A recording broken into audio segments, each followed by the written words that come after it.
Back in the day, the tough Wolverine now relies on driving a taxi to make a living. The aging Logan has lost his former strength, limping when he walks. His once sharp claws now need help from his other hand to pull them out. The once smartest mind, Professor X, now suffers from dementia. He needs help with eating, drinking, and using the bathroom. He relies on medication every day to stay clear-headed. If he loses control of his mind, everyone nearby becomes frozen, their brains controlled by him. Every time this happens, Logan has to inject a tranquilizer to calm him down. Number of mutants is also shrinking. It's been 25 years since a new mutant appeared, and the old ones are nearly gone. One day, a woman brings a young girl and asks Logan to take them to a certain place. Logan doesn't want to go at first, but agrees because he needs the money. The next day, Logan looks for the woman and finds her dead when he opens the door.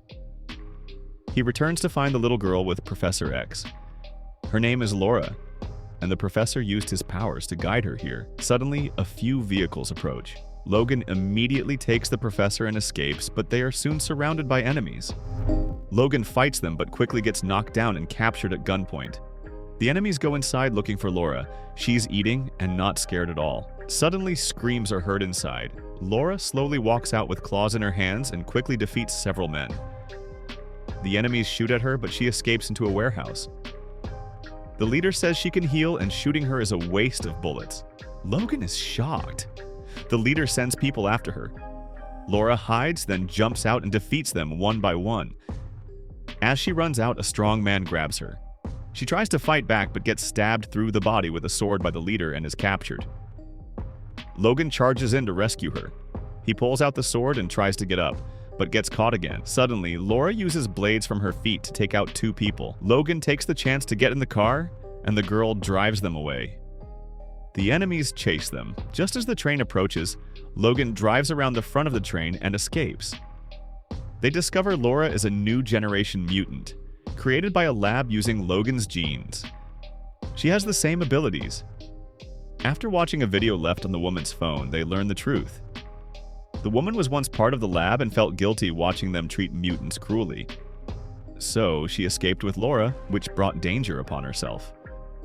The place she asked Logan to take Laura was a mutant hideout. They check into a hotel. Logan accidentally sees the book Laura brought, which talks about mutant evolution. He goes out to a bar to drink. While flipping through Laura's comic book, he sees a story about the X-Men and is stunned.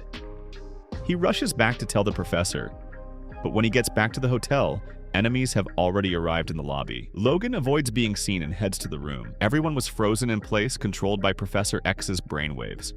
Wolverine knew the professor was in danger and struggled to resist as he made his way to the professor's room. In the hallway stood a group of armed men under mind control. Wolverine killed them one by one, then entered the room and took out the last few. Laura painfully handed the tranquilizer to Wolverine.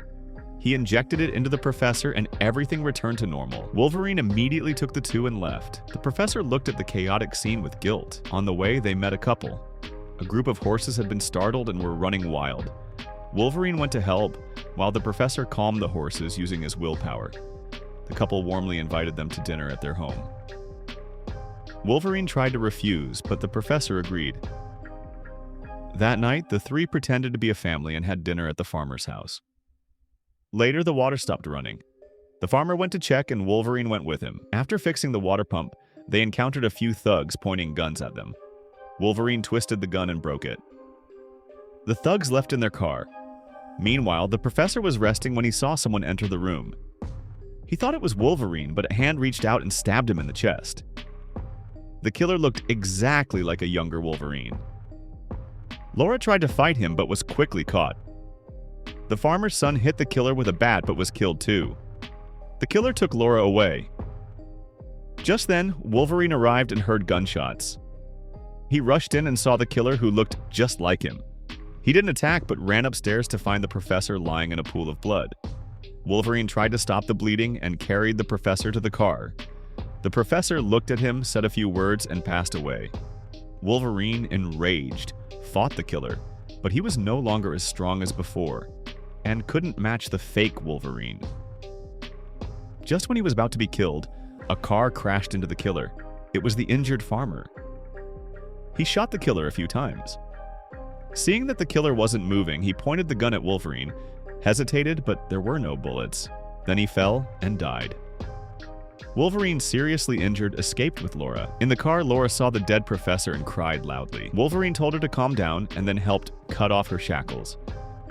The next day, the lab people arrived at the farm and took the fake Wolverine. Wolverine buried the professor in the forest by the lake. The founder of the X-Men finally found peace. Laura held Wolverine's hand to comfort him, but Wolverine was filled with pain. Even the car wouldn't start. He smashed the car, venting his grief, but passed out from exhaustion.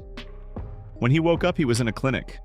The doctor said he was in bad shape and needed to go to a big hospital, but Wolverine ignored him, got up, and left with Laura.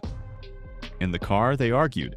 Laura showed him a map and told him to go there, but Wolverine said the place didn't exist. It was all made up in comic books. Laura punched him in the face and kept nagging. Wolverine had no choice but to keep going. Seriously injured, Wolverine falls asleep several times. Laura holds the steering wheel and parks the car by the roadside to let him rest. Seeing him asleep, she climbs into the driver's seat and continues driving. The sunlight shines on Wolverine's face, and when he wakes up, they've already reached the place marked on the map. He hears Laura calling him, and when he looks up, he sees all the children are there. Wolverine faints again. When he wakes up, he finds the children using a crane to lift him. They each have different abilities. One girl blows cold air that turns into ice and uses an ice towel to treat Wolverine's wounds. A boy prepares to inject him with mutant serum to help him recover his healing power, but Wolverine refuses. Laura finds a bullet and asks him about it. Wolverine says it's an adamantium bullet. He kept it in case one day he wanted to use it to end his own life. While he sleeps, Laura takes the adamantium bullet from him. Laura wants Wolverine to come with him, but he refuses. Many years ago, someone told him that everyone around him would die.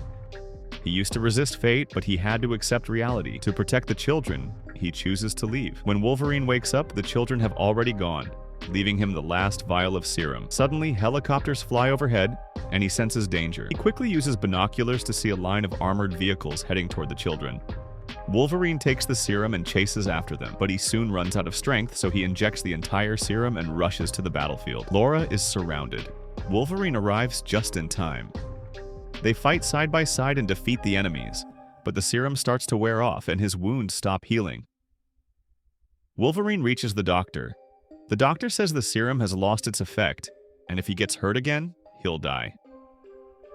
It turns out the mutation loss was caused by a chemical added to their food, and the doctor is the mastermind. Wolverine shoots him dead. Suddenly, a fake Wolverine jumps out of a truck and starts fighting the weakened Wolverine.